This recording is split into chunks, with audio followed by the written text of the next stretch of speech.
నల్గొండ జిల్లా నకరికల్ కాంగ్రెస్ విజయోత్సవ ర్యాలీ నిర్వహించారు. నకరికల్ నియోజకవర్గంలో ఎమ్మెల్యే వేముల వీరేశం కాంగ్రెస్ పార్టీ శ్రేణులతో కలిసి విజయోత్సవ ర్యాలీ నిర్వహించారు.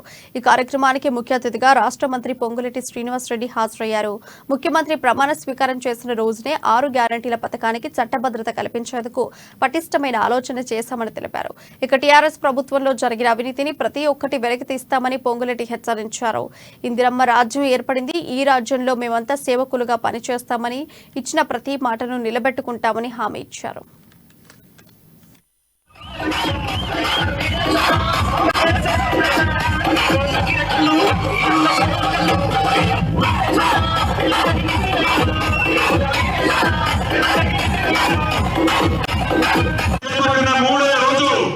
మూడవ రోజు శ్రీనివాసరెడ్డి గారు అనే ఒక ఐపీఎస్ ఆఫీసర్ని, ఆనెస్ట్ ఆఫీసర్ని చిత్తశుద్ధితో అతన్ని అధికారిగా నియమించాం.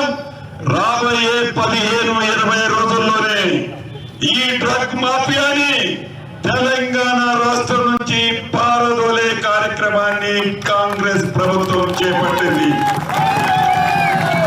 అది నా కొడుక, నా బిడ్డ, మీ అందరి పిల్లల అన్న విషయం కాదు.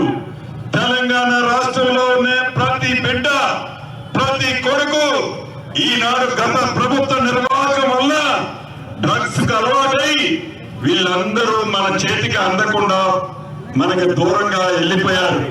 దీన్ని కంట్రోల్ చేసే బాధ్యత కాంగ్రెస్ ప్రభుత్వం ఇందిరమ్మ రాజ్యంలో చిత్తశుద్ధితో మనం చేపట్టాం.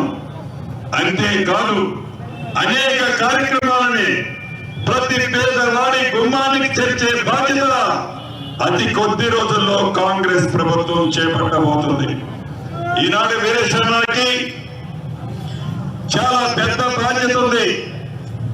సుమారు 78,000 ఓట్ల మెజార్టీతో గెలిచాడు అంటే పోలైన ఓట్లలో సుమారు 76 నుంచి 77% ఓట్లు వీరేశంకి వేశారు.